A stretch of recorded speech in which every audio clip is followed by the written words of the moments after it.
Detector! What's happening? Yeah, What's going on, man? So you doing good? You doing yeah, great? I'm doing great, man. Awesome. Ready to talk some metal. Talk to me, man. I got some good Tell stories. me about it. Yeah, man. Just getting straight to. Again, we didn't really rehearse this, or we didn't talk about this. No idea what we're talking. We had, but I kind of had an idea about this, and so we were gonna talk about the resurgence of the guitar players and the LA scene and everything in the '80s, all these great guys, but especially the time when Yngwie came from Sweden and everything that everybody with all the guitar players and all the musicians were really expecting this guy. So the whole thing, just different interviews that I saw in this documentary, and it was Ronnie Keel, you had Dave Meniketti, you had Carlos Cavazo. I mean, all these guys are Rudy Sarzo. All these guys are really reliable, guys. They're really humble guys and stuff. And so Ron Keel was talking about, he wanted to form Steeler, Right. And he said he had the Rick Fox, the bass player, the drummer. I don't remember his name, but he had the drummer, and he wanted like the way he described it was, we want to get a guitar player from hell, from hell. So I guess they found it in Sweden. They had all the tape trades and everything, and they were getting tapes. Hell must have froze over. Yeah. Ah! Yeah. Until hell freezes over, and that's So man, they they were so whatever. So the manager Ron Keel to Mike Varney. Mike Varney said, "Man, I found this kid in Sweden, and this guy is a guitar god." He said, "This guy is amazing. He'll blow anybody away that's here right now." And he says, there's really nobody here that has many good guitar players, but there's really nobody that can challenge Van Halen and Randy Rhoads and stuff. Course, yeah. And so they brought the guy in and everything, and Rick Fox, the bass player, he waited for Yngwie in the airport. He says that he had been talking to Yngwie a couple of days before, and Yngwie was like, "Oh, I'm really, looking forward to meeting you guys and form the band and all this." And apparently Ronnie Keel told Yngwie, "Look, man, you're gonna be staying in the Steeler mansion, the Steeler mansion." And so I know where this is going. So yes. So he says that they picked him up at the airport. You meant the Steeler Manor. The Steeler Manor, actually. Yes, it was a Steeler Manor. Oh my God. The Steeler Manor, yeah.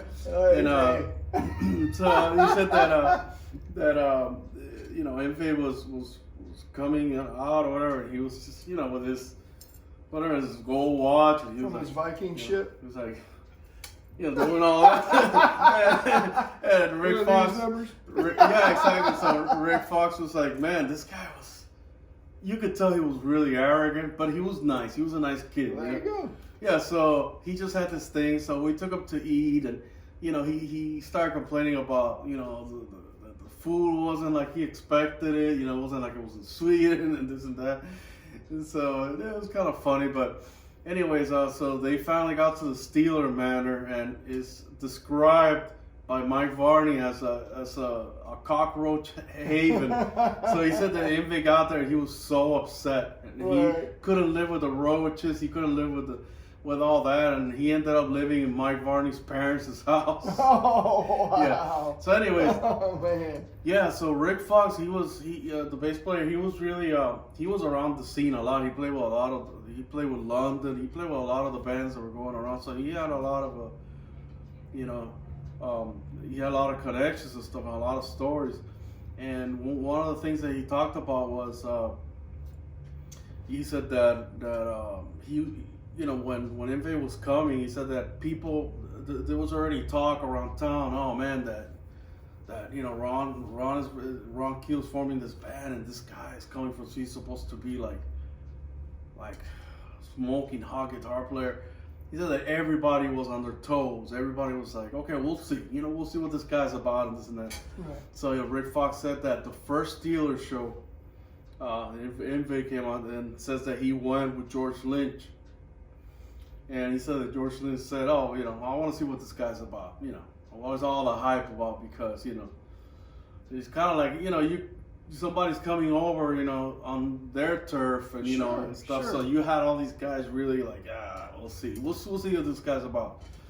And Rick Fox said that by the second song, he said that George Lynch was visually. He says that his all his, he was he came in and it was kind of like, oh, like a hot shot, but then by the second song he was like, oh, he was visually, you could tell the guy was visually affected. Like, oh no! And he was sweaty and all that. And he said that by the end of the show, he said George Lynch told him like honestly, man, how can I can't play that stuff. Right. I can't do what he does. Sure. Like, who's gonna do what he does? Right. So, by the way, the first gig was with Quiet Riot was doing a couple of small gigs for Mental Health. Mental Health just come out. So it's Carlos in there and Yngwie. So that's awesome. Right. I'm sure a lot of pressure on both of them. Sure. So yeah, you had like all these great guitar players around the scene, and then they kind of like went forward into '86 when the Hearing Aid project came out. Right. So Dave Meniketti from YNT was talking about, he's how he's a very humble guy, and everything, and awesome musician, So Dave described, he said, when I walked in, he said Dio treated everybody like, with so much respect. This guy's an icon. We know that Dio's he's an icon. He's a king. He's the man, and he treated everybody with so much, all the musicians and stuff. He said there was like photographers, there were some people, and they were there for a while taking pictures, and they were interviewing people, and the musicians were just all around. He said there was just so many different characters in there. He had some guys that were really quiet, like Eddie Ojeda, and said that Adrian Smith and Dave Murray came in and they played their the rhythm parts that they were gonna do, and the dual melody, the little melody lines, yeah. the melody lines Right. that they were gonna play. So they said that they came in, they shook people, said they were very polite, and they came in, they went to a room, they did their thing, and they didn't even sing. They left. Sure. That's just how they are. They're very quiet guys and everything, and very modest, like guitar players, even though they're so awesome, but Yeah. they don't show it. They're Right. just like that. So you imagine you walk into this. This is from Dave Meniketti's point of view. He's saying, man, you walk in there and you got Vivian Campbell here, you have George Lynch, you have Craig Goldy, you have Ted Nugent, you have all these awesome guitar players, and they're all plugged in, they're all playing. And he says, and all these people just kind of grouped up into little groups and everything, just talking. And then when all the photographers and everybody left, he says that that's when the musicians kind of started getting together. And Ronnie said that they started recording the background vocals and all that stuff first. And said when that was done and everything, they kind of got to the music and stuff. And then when it came down to the guitars, he said that Yngwie plugged in. And he said that literally, and this is from Dave Meniketti, coming from Dave Meniketti, he said, Yngwie plugged in and he started playing.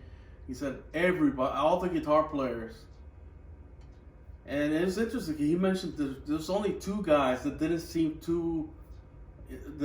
intimidated, or they didn't seem not disrespectful, but not like around him. But they said that every guitar player that was just around him, looking at him, they were all like, wow, this guy. So he said the only guys that I noticed that were kind of in their own thing was Brad Gillis, of course. And Craig Goldy. They were, because those guys are really alphas too. So when you got these guitar players that are just that level, they're just not. Right. So you gotta have this competition, this kind of mind games kind of going on. But everybody was. But they said it was really good vibes. Nobody was jealous. It was just everybody was impressed. And he said when everybody started playing, and the original, I don't know if you knew this, but man, the original track was 20 minutes long. Of Hearing Aid? It was, I have the 12-inch single. That's when it was already cut down and cut and edited. It's like 37 minutes as it is. No, I'm kidding. Well, it feels long, right? And it's like guitar solo. guitar solo, Yeah. guitar solo. Wait, there, guitar solo. But it's cool though. It's really awesome. Yeah, it's awesome because it's got Yeah. like, you know, and it's got all this awesome guitar. It's like an Allman Brothers concert, metal.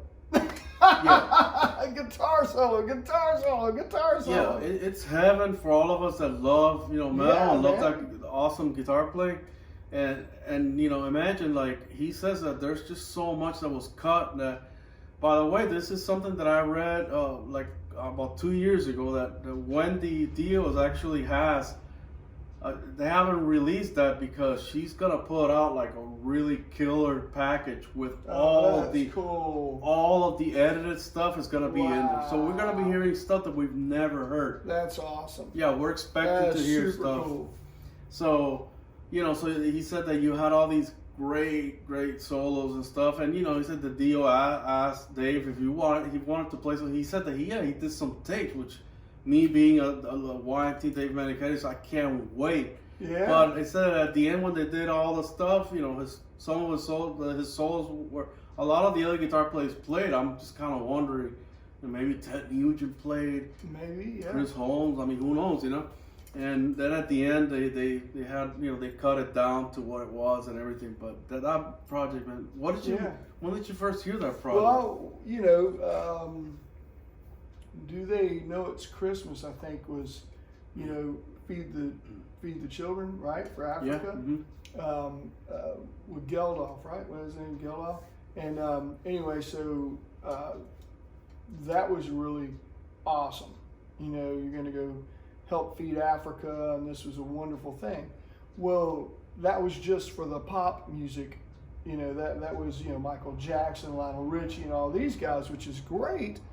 But the metal community, you know, the hard rock community, didn't have any input or say as far as, you know, just playing or performing. So, with that being said, Ronnie James Dio wrote the song We're Stars for Hearing Aid. And they even had possibly the greatest guitar player of all time in their presence.